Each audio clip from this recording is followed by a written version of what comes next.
What is going on, guys? My name is LynxWarlord and welcome to a 43-0 specialist flawless Moab on the map. Fallen, what the hell? Yes, guys, this is a very nice gameplay, and I'm going to be giving some general tips and tricks for Call of Duty in this game because I was thinking about doing some tips and tricks videos about along the lines of how to get a good KD, how to get a flawless, how to control the map, but I thought, well, actually, I've already done a lot of those videos, and I've thought, well, actually, I'm going to switch it up a little bit. I'm going to talk a little bit about how to generally be better at the game of Call of Duty, which I probably will end up hinting on class suggestions and map tips and tricks. But what are you going to do, guys? But the number one thing I'm going to say about Call of Duty to help you be better at it is to make sure you're having fun on Call of Duty. You know, you should never play Call of Duty just because it's the only game your friends play kind of thing, you know. You should play Call of Duty because you enjoy it. And what I've been doing recently is absolutely, well, the word is bashing, okay? I've absolutely been bashing Call of Duty 4. That game is so nice to play because it just takes off all the pressure, all the strain, all the,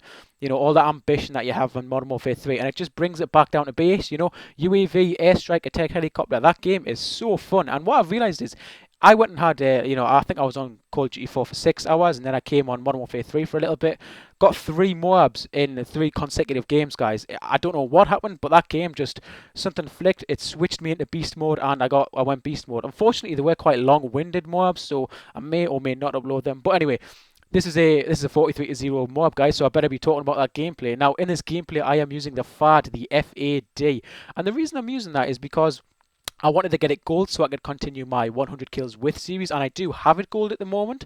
But yeah, guys, this gun's absolutely amazing. Now, a lot of people hate the iron sights, but what I've actually managed to create this class, and instead of using the iron sights, it's using a red dot sight and a silencer. Now, yes, the FAD has got really uncontrollable recoil if you treat it wrong, but treat it right, and this is an absolute beast of a weapon. This will bang your KD. This will put your gameplay through the roof. This is such an enjoyable weapon to use, guys. Now, the way I like to use it is make sure you're aiming down sights when you see your enemies. Never ever rush with the FAD, because the FAD, it's just one of those things where when you need to rely on it, you won't be able to rely on it, kind of thing. So if you can meet an enemy when you're aiming down sights, then you're going to be okay, because it's kind of like it's in your control. And whenever you control a battle or an engagement, the chances are you're going to win it. But another thing I want to talk about in this gameplay is sensitivity. Now, this is always one of those big issues that people, should I have the same sensitivity as him? He's really good. He uses that sensitivity, but I can't play on that sensitivity.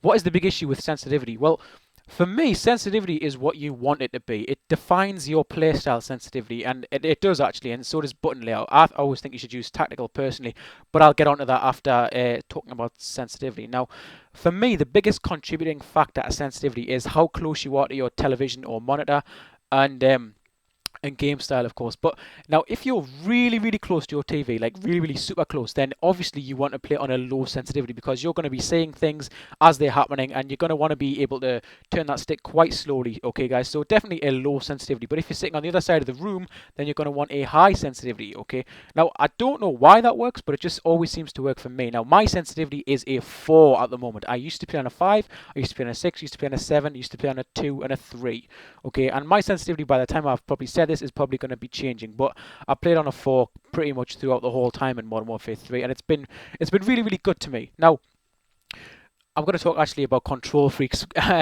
Now, control freaks for me were absolutely terrible. I really didn't like it. However, I can understand when I was using them that they are very beneficial. But for me, they just didn't work because they were indented, which means, like, when you put your thumb on it, it would go down a little bit, like a Xbox thumbstick. When actually I'm used to PS3 thumbsticks, so I need like a raised, like a little bump thing.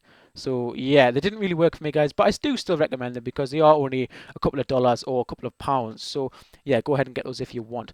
Now, also, guys, for getting a good KD and staying alive, tactical button layout. Tactical button layout will save you so much. Being able to drop shot is not what I use it for. I use it because I like to just duck down under things, okay? Like, I like to duck down. I like to be able to move my player, get on the floor all of a sudden, jump behind things and lie on the floor, go around the corner, turn around, lie on the floor. That's the way I like to play the game, guys. I like to be able to have full control of my player in my thumbs, okay? I don't like having to go all the way to circle to get on the floor. And if you get used to tactical, oh, there's the M.O.A.B, by the way, guys. I forgot to mention that. I've really drifted off on this commentary, guys, but I'm gonna keep going and see how it goes anyway, because I'm enjoying this one, guys. It's nice. I don't usually do a commentary like this, so yeah, quick 360 for the multi kill. phase eat your heart out.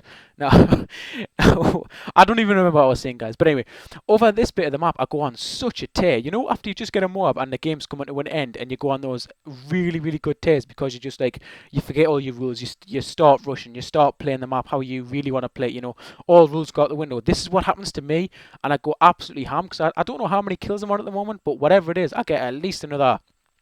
Must be another 13 kills. 13. Yeah, it's like another 12 kills or whatever, guys. And I'm still using the FAD because I want to get a FAD MO.A.B so badly because it's just one of those guns that people don't really use. It's like overlooked, and because people in the comment section do tend to annoy me when they say, "Oh, you're using the ACR, you're using this, and you're not using the CM901, you use something else." So here's me using something else. Okay, it doesn't dishearten me when you say use something else because all that's going to happen when you say is use a different gun is you're going to get a 43-0 flawless specialist MO.A.B, guys, which for me is an absolutely brilliant gameplay. So you know, when people say use different guns, this is what happens. I'll use different guns and I'll get this. And I've had Spaz MO.A.B, Shotgun MO.A.Bs on my channel, but I uploaded them when I was really, really small, where I had like 50 subscribers, so a lot of them didn't get watched. But anyway, guys, this gameplay is kind of wearing down now, and you'll see I'm going on such an absolute rage with that Marksman. Marksman perk is absolutely brilliant. A lot of people should definitely use Marksman. It's by far the most overpowered perk I find in the game because it just illuminates enemies from across the map. And you'll see here, they're spawning just around the corner, and the way I know that they're spawning just around the corner is 1, I can hear them, 2, I can see them on the radar, and 3, my team are on the other side of the map, which means they're going to be spawning in this quadrant of the map. So I'm going to place myself there and I'm going to get lots of kills, guys. That's the way you should definitely use your map to your advantage. You know, wherever your team are is not where the enemies are spawning. Kind of put it like that. Obviously, there are different rules for different maps, but generally, ignore that rule on Dome. But on any large square map, that's the rule you want to follow. But guys, this commentary is definitely worn down. Now, I will stress, please do follow me on Twitter. You do get a hell of a lot of updates on Twitter, and if you watch to the end of my videos, you always get some on-screen video annotations, which you can go ahead and click right now, guys. My name has been LynxWarlord. That was a 43-0 specialist FAD MO.A.B. Yeah, guys, I'm signing out. Thank you.